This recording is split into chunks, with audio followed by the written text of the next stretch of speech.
Get ready for a thrilling story. Teens find a mysterious egg at the beach. It hatches into a scary monster. Can they survive? Let's dive into it. On a beautiful beach, a group of teens was having a night party. During the bash, a guy set a rule: no cell phones. He collected everyone's phones and stashed them in the car trunk. Soon after, two boys showed up with a weird, mucus-filled lump resembling an alien egg. They claimed to find it near the beach. Little did they know, this odd discovery was about to unleash chaos with the sunrise. As morning approached, Kaylee and Mitch woke up at the lifeguard's house. While their friends were still sleeping in the car, Kaylee made a shocking discovery. Her boyfriend, Jonah, was caught sleeping with her best friend, Chanda. Kaylee couldn't believe Jonah had betrayed her like that. Vance and Ronnie wake up in the back seat, and Marsha's chilling on a beach chair. While a seabird searches for a snack, Kaylee witnesses the bird getting sucked into the sand. Marsha, still half asleep, attempts to leave her chair. Despite Kaylee's urgent warning to avoid the beach sand, Marsha steps on it, only to find her feet mysteriously stuck, as if a magnet is pulling her in. Panic spread as everyone witnessed Marsha's predicament. In a rush to help, Vance jumped out of the car, only to have his legs feel unbearably heavy, leading to him being sucked into the sand. Vance's face got gnawed on by something, and soon both he and Marsha vanished. The shock of losing two friends hit them hard. Ready to call for help, they realized their phones were locked in the car trunk.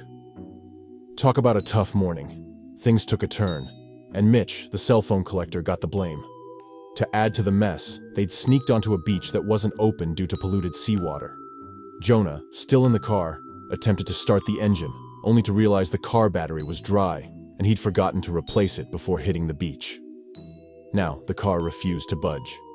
Tough luck all around. Driven by curiosity about the creature in the sand, Kaylee used her hands to coax it out. As it turns out, the strange creature looked like thin, hair-like strands. Meanwhile, their friend Gilbert, who just woke up, found himself stuck in a trash can. Despite his efforts to shake it off, his friends warned him to stay still. Gilbert, shocked to learn about the sand's deadly secret, had no choice but to endure and remain in the trash can. Desperation set in as they clung to hope, praying for someone to come to their rescue. Ronnie, grieving the loss of her boyfriend, penned a letter to her mother. With no food or drink, their only option was to wait for an uncertain rescue. It dawned on them that the folks from the party the previous night were nowhere to be seen, presumably swallowed by the beach sand. In a nutshell, only 6 of them remained on that beach. A bit away, Kaylee noticed the big boulder from last night was ripped apart. Ronnie also spotted a lump that resembled a freshly hatched egg. They figured the mysterious creature in the sand probably came from that giant egg. Jonah had a light bulb moment and decided to check Marsha's bag. In the car's trunk, there were 2 surfboards Jonah could use to tread carefully. Placing them step by step, he approached the beach chair, but the surfboard under his foot shifted and moved away. Jonah did everything to avoid touching the sand, but the monster emerged and got his stomach. Thankfully, he leaped into a chair, but the monster's bite left him injured. Jonah endured the pain, describing it like being stung by thousands of jellyfish. Despite his agony, he opened Marsha's bag and found canned drinks. Jonah tossed the drinks to his friends one by one. Surprisingly, while aiming for Mitch, the wooden handle almost slipped off. Jonah's stomach wound worsened, and in pain, he lay on the chair. The group, now confused and desperate to survive, knew they had to retrieve their cell phones from the car trunk. Ronnie decided to open the trunk by stepping on the car's bumper. As the trunk began to open, a patrol car nearby started honking incessantly. Startled, Ronnie slipped, and her finger got caught in the trunk. Turns out, the honking man was a lifeguard.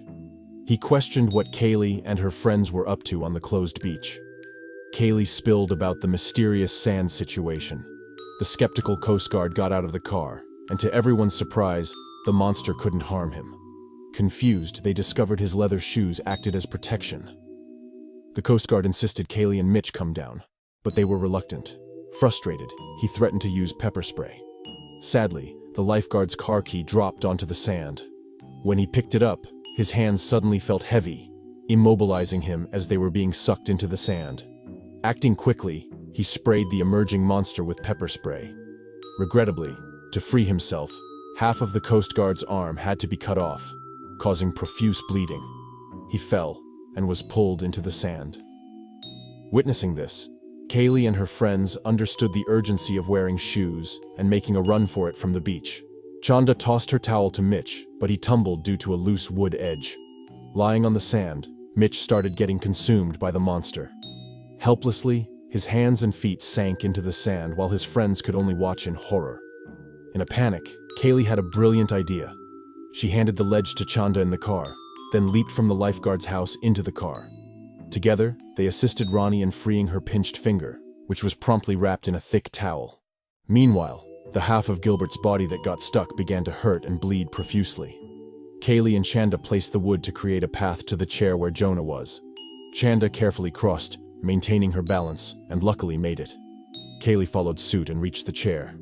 However, when Ronnie attempted to cross, she slipped and fell on the sand. In an instant, the monster pulled Ronnie in. Unnoticed by the group, the monster also tried to enter the trash can where Gilbert was. Drawing from Mitch's earlier suggestion, Chanda wrapped her legs in a towel and sprinted to the patrol car. Surprisingly, she pulled it off. Gilbert couldn't endure it. Slowly, he started spitting out blood. The monster had made a hole and entered through the bottom of the trash can. Gilbert was instantly pulled into the sand and vanished. Sadly, Chanda slipped, hitting her head and falling unconscious. Now, all Kaylee and Jonah could do was wait for Chanda to wake up from her stupor. Night fell, and Chanda, regaining consciousness, spotted a lifeboat on the patrol car. Without hesitation, she tossed the lifeboat until it inflated, then picked up Kaylee and Jonah. As they reached the car, it was evident that Jonah was seriously injured. Suddenly, a giant monster with tentacles like an octopus emerged from the sand, glowing in the dark. The tentacles attacked Kaylee. In a moment of inspiration, she grabbed a tank of gasoline and splashed it on the sand's surface. Recognizing the need to destroy the monster, Kaylee ignited a match, setting the monster ablaze. Luckily, Kaylee made it into the car, escaping the dreadful monster's assault. Jonah, severely injured, couldn't fight any longer. He succumbed. Kaylee gave him a final kiss on his hand. Kaylee and Chanda, unable to drive, settled into waiting for help inside the car. The next day, a man appeared, peeking through the car window and waking them up. To their surprise, he stood on the sand, unaffected by the monster. Finally, Kaylee and Chanda exited the car, both safe. The film concludes with a chilling scene, a group of monsters swimming toward another beach.